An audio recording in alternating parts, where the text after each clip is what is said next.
E eu quero começar, vamos começar com definição. O que é um protestante e o que é um reformado? Hoje todo mundo fala que é reformado. Franklin. O protestante está conectado mais aos príncipes luteranos que protestaram contra o imperador Carlos V, reclamando a liberdade de culto, né, para um culto baseado na Sagrada Escritura como recém-descoberta por Lutero, Melanchthon e outros. Isso seria basicamente o que é protestante. Agora, o Jonas, em algum momento aqui na nossa conversa, ele falou de reformas. E ainda que a gente seja viciado a falar de reforma protestante, me parece que essa é a nomenclatura mais correta. Porque na reforma propriamente dita, nesse movimento de reforma propriamente dita, você tem pelo menos 4 reformas que vão dar origem às denominações contemporâneas, atuais, né? Então você tem a reforma evangélica, e aqui a gente tem que prestar atenção, porque não é reforma luterana. Luterana foi um apelido que foi dado aos evangélicos pelos católicos, né? Lutero detestava o apelido, ele dizia que ele era um miserável saco de pó e vermes. Quem é Lutero para ser seguido na igreja? É Cristo que tem que ser seguido na igreja. E quem vai na Alemanha até hoje se espanta que, quando você fala de igreja evangélica na Alemanha, é a igreja que remonta às suas origens a Lutero. Não existe igreja luterana na Alemanha, a igreja é evangélica lá. Você tem, então, essa primeira ala da reforma, talvez a ala que recebe mais destaque por causa de Lutero e Melanchthon. Você tem a ala reformada, a reforma reformada, que é conectada primeiro com o Zwinglio, e depois com João Calvino, Calvino sendo um teólogo, um reformador da segunda geração. E um ponto interessante de distinção entre os evangélicos e reformados é justamente na área do culto, em que para os evangélicos aquilo que não é proibido é permitido, e para os reformados aquilo que só é permitido é aquilo que é estabelecido na Sagrada Escritura, que é o princípio regulador do culto. Exatamente. Então você tem essas duas alas. A ala reformada vai se desenvolver na Igreja Reformada Suíça, na Igreja Reformada Alemã, na Igreja Reformada Húngara, na Igreja Reformada Holandesa. A reforma reformada é uma reforma essencialmente continental. E um teólogo luterano mal-humorado é que vai xingar os reformados de calvinistas, o que Calvino detestaria. E eu, particularmente, não... A gente fala no meio acadêmico de uma teologia calviniana, conectada com Calvino, estudos calvinianos conectados com Calvino. Mas eu acho impróprio falar da igreja calvinista. Calvino teria arrepios, detestaria isso, um homem que pediu para nem marcar onde ele foi enterrado em Genebra, né?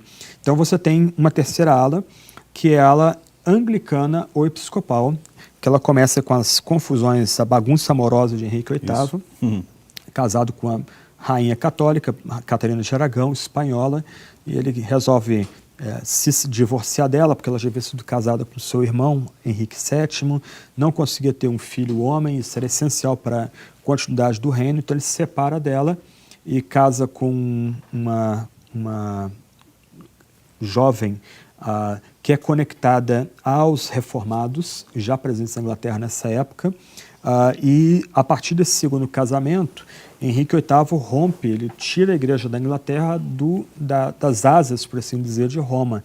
E ele vai fundar ali a igreja anglicana, ainda que na vida dele ele mudava de esposa e mudava de humores quanto à liberdade da igreja e à orientação teológica da igreja. A igreja católica, até então, considerava Henrique VIII um defensor da fé. Mas o fato é que, com a morte dele e a ascensão ao trono do seu filho Eduardo VI, a igreja reformada, durante pelo menos a igreja anglicana, nesses três anos e pouco aí de reinado de Eduardo VI, se torna fortemente reformada. E nesse sentido, o trabalho de Thomas Cranmer em produzir o livro Martin comum de Butzer oração também, e Butzer influenciando Cranmer foi muito importante. Exatamente. E assim, a igreja anglicana é atípica, ela é estranha para o brasileiro, é meio chocante para o brasileiro, porque teologicamente, pelo menos os 39 artigos, ela está conectada com a reforma reformada. Mas liturgicamente. Eclesiologicamente é mais luterana e liturgicamente ela é católica, né? Se não me falha a memória, foi Hooker que disse que a liturgia episcopal, ela é católica, mas despida do que é supersticioso. E depois você tem a reforma anabatista, que vai se desenvolver também na Suíça, com algumas pessoas que eram até membros da igreja do Zwinglio, mas que vão romper com ele, e que vão enfatizar muito fortemente o segmento de Jesus, o discipulado e o rebatismo por aspersão de adultos, rompendo inclusive a estrutura da cristandade, que o infante era batizado novo e era membro da igreja, membro do Estado, do território, né, do estamento. Agora, voltando só um pouquinho, é curioso que na Reforma Anglicana você vai ter o surgimento de 3 grandes denominações protestantes. Então, alguns escritores, como Thomas Cartwright, William Perkins, não estavam satisfeitos com a igreja reformada pela metade, que seria a igreja episcopal ou anglicana, e no caso de Thomas Cartwright, que era professor em Cambridge, ele começa a ensinar nas pregações do livro de Atos que a igreja é governada por um colegiado, que vai ser chamado de presbíteros depois. A igreja não é guiada por bispos. E ele vai enfrentar a fúria agora de Elizabeth I, que entendia que havia uma rainha para um reino, para uma igreja apenas. E o presbiterianismo é visto como uma ameaça a essa síntese inglesa. E aí Cartwright ele é exilado na ilha de Wight, no Canal da Mancha. Só que as sementes dele vão desenvolver o presbiterianismo. Do presbiterianismo, e John Owen é emblemático nesse ponto, vai surgir o congregacionalismo. E do congregacionalismo surgem os batistas particulares. Os batistas gerais surgem aí meio que paralelo a esse movimento aí, acaba depois não migrando... Não era João Batista? Não, João Batista não. Não, acabei com destruir a fé de alguém aí, mas tudo bem. Mas é interessante que os batistas gerais, mais conectados com a teologia mais arminiana, que tinha surgido aí no século XVII, eles acabam migrando para a Holanda e vão ser absorvidos pelos menonitas. Eles acabam aí... terminam aí a caminhada dele na história. Mas é curioso que do ramo episcopal você tem os presbiterianos, ingleses, escoceses, depois migrando para a América, né? Você tem os congregacionais e você tem os batistas, né? Então 3 famílias importantes da fé evangélica saindo do movimento episcopal no século XVI para o século XVII na Inglaterra. Então, mas aí é interessante porque hoje quando você conversa com alguns irmãos na fé aí, e eles usam para si esse epíteto aí, né? Sou reformado. Eles o fazem, pelo menos em muitos casos que eu já tenho me deparado, de forma muito, mas muito reducionista. Sim. Confundindo o ser reformado com alguma questão assim menor da reforma. Sim. Como, por exemplo, a doutrina da predestinação. O sujeito, ele aprende aqueles 5 pontos do calvinismo, por exemplo, que são uma oposição aos 5 pontos levantados lá pelos remonstrantes, né, que são discípulos de Jacobus Arminius lá em Dort. Né? Só para esclarecer aqui que Calvino não tem nada a ver com os tais 5 pontos. Né? 5 pontos de Calvino eram outros. Aí. Pois é. Calvino, aliás, dá muito mais destaque à união mística com Cristo do que a questão da predestinação. Sim. Mas o ponto é, o sujeito então abraça isso, né? Isso é bom. Poxa, é uma doutrina linda das Escrituras, a doutrina da predestinação, mas isso já é suficiente para o sujeito se classificar como um reformado. É um ensino que é proveniente ali da reforma, em alguma medida, mas também é proveniente de Agostinho e até de Paulo, né? Sim. Mas o ponto é que, então, o ser reformado hoje acaba sendo uma coisa assim, muito reducionista. Eu acho que é difícil a gente dizer... definir o que é ser reformado por causa disso que a gente trabalhou aqui o tempo todo, né? Houveram muitas reformas, a reforma afetou muitos campos diferentes da vida da igreja, da teologia, quer dizer, então, por isso esse apelido não é legal. Eu gosto de dizer que a gente é cristão. O que é ser reformado? Eu diria que é ter uma teologia fortemente trinitariana. Não é só a mera confissão de fé na Trindade, é conectar a Trindade com o corpo principal da fé. Ter uma visão exaltada da criação.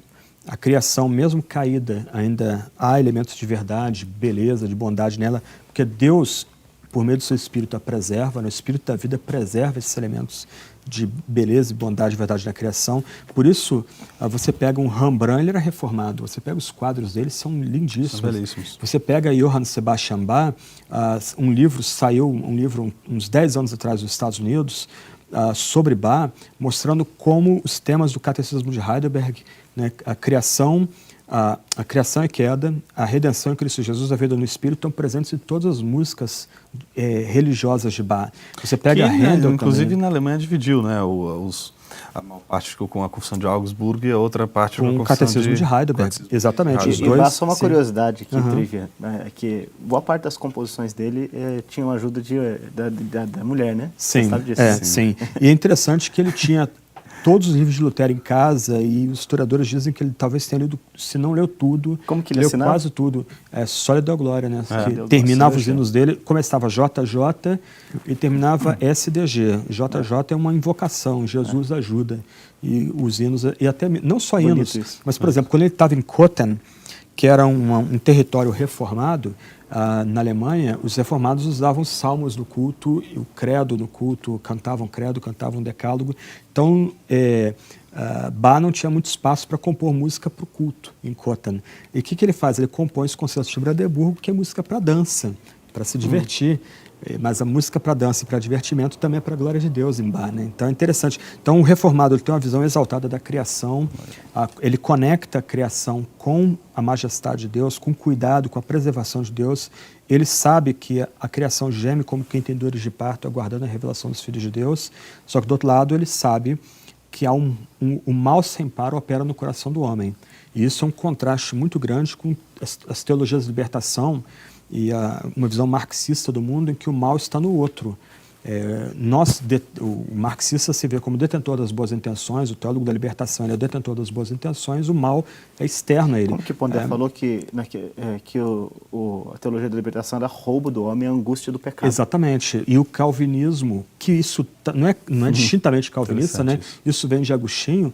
Se de um lado o calvinista é embevecido pela beleza da criação, ele do outro lado ele é desconfiado do seu próprio coração, ele sabe de onde ele veio, ele sabe que ele foi nascido em pecado. Por causa do pecado de Adão, ele hoje, sem Cristo, ele vive uma situação existencial de escravidão, de vício ao pecado. Mas o calvinista valoriza também a centralidade da cruz, a morte vicária de Cristo, que é um ensino anselmiano. O reformado ou o calvinista? Exatamente, obrigado. Mas assim, a noção da centralidade da cruz é anselmiana, calviniana. Calvino vai tornar ainda mais bíblica a noção de Anselmo de que a morte de Cristo é vicária, expiatória, substitutiva, penal. Eu diria que para o reformado, os 5 pontos eles estão na periferia de um corpo maior de doutrinas, né? A necessidade da união mística com Cristo, a união mística se dá por meio do batismo, da ceia, da pregação, a questão da escatologia, uma escatologia mais otimista, de triunfo, né? O reformado, o evangelho está no centro? A justificação pela graça mediante a fé está no coração desse evangelho? Exatamente. Eu diria o seguinte, o evangelho, sendo Cristo morto e crucificado, é central para a fé reformada, e os benefícios que advêm, a justificação, a regeneração, a união mística, estão acoplados diretamente. Não se consegue, para o reformado, não se consegue falar da morte vicária de Cristo, do seu triunfo sobre a morte, sem conectar isso com a justificação, com a regeneração. Com a adoção. Com a adoção, exatamente. É por isso que, ouvindo vocês, é interessante isso, como a gente vê hoje, como o termo reformado, ele se tornou uma espécie de selo de qualidade, não tem nada a ver com isso. Não tem nada a ver com isso que vocês falaram. O que tem a ver é o seguinte, aqui pelo menos a gente está fazendo alguma coisa na Bíblia. Você vai olhar para os movimentos ditos reformados e fala, mas isso aqui não tem de reformado. Não honra o espírito da reforma. Esse é o ponto, porque a gente vive hoje num contexto, isso é até importante a gente tratar aqui, porque hoje hoje é incrível como você vê cada movimento se dizendo reformado, mas a pergunta é por quê? O que está acontecendo que, não é? Às vezes basta um contraponto à teologia da prosperidade. Sim. Isso, bastou ser um contraponto da teologia. Pronto, acho que você tocou no ponto. E é uma questão aqui que eu julgo preocupante. Muitos jovens têm abraçado a teologia da reforma. Sim. E eles passam a não ter muita paciência e caridade com pastores mais velhos, que ainda estão no modelo mais antigo de pregação textual. Eles acabam rompendo com a igreja local. E muitas vezes ficando desigrejados. E às vezes é o pessoal que é pastoreado pela internet. E aí você vê um espírito beligerante que não tem absolutamente nada, não combina com o espírito. Exatamente, um ponto central. E ainda quer citar Lutero para defender ali essa... Mas assim, um ponto central na teologia da reforma, ou um elemento distintivo da teologia da reforma, é que a igreja central E a igreja é caracterizada pela pregação da pura palavra de Deus e a administração correta do batismo da ceia. E é nesse local que o Espírito Santo vai agir com poder. Então, assim, é um contrassenso... E o exercício da disciplina. Exatamente. São as três marchas da igreja. Mas, assim, eu estou deixando a disciplina de lado por uma questão mais de método, né? Sim. E Calvino não trata a disciplina, ele toca ampassando a questão da disciplina, né? Ele basicamente repete a Confissão de Augsburgo. Sim. A igreja é caracterizada pela pregação, batismo e ceia. Sacramentos. Mas é curioso a pessoa se identificar como reformado e abster dessas coisas. Abster dessas coisas. Que são tão essenciais à reforma. Então, em vez dele ganhar a amizade do obreiro e dar bons livros para o obreiro de presente, orar pelo obreiro e se colocar numa posição para auxiliar esse obreiro mais velho, ele acaba minando o ministério do obreiro e acaba sendo da igreja, falando uma série de problemas. Bons livros. Sim. E falando sobre humildade de calvinismo, Burke, eu não sei quem escreve, mas aborda justamente sobre a questão em humildade do calvinismo de Calvino. Sim, no livro que você está estudando, Jonas. João Calvino, O Amor, a Devoção, Doutrina e Glória de Deus, editado por Burke Parsons. Que foi um dos livros que a gente comentou aqui. Sim, sem dúvida um livro interessantíssimo. Eu acho que mesmo para quem... Eu acho que uma das coisas que me chamou a atenção nesse livro é o fato de que os autores, né, são de peso. Já dá um peso para o texto que já é notório. Mas o que eu achei interessante foi o tom dos artigos. Eu acho assim que muita coisa teria feito bastante diferença na minha vida se eu tivesse lido isso quando eu entrei no seminário. Então eu acho que é um livro que um seminarista não poderia deixar de ler antes de sair do seminário. Mas tem que ler antes de passar dessa vida para outra. São tantos, meu filho. Como que é aquela frase do livrinho que a Vida Nova lançou mesmo? O sujeito, quando está mudando de voz, não canta, não é isso?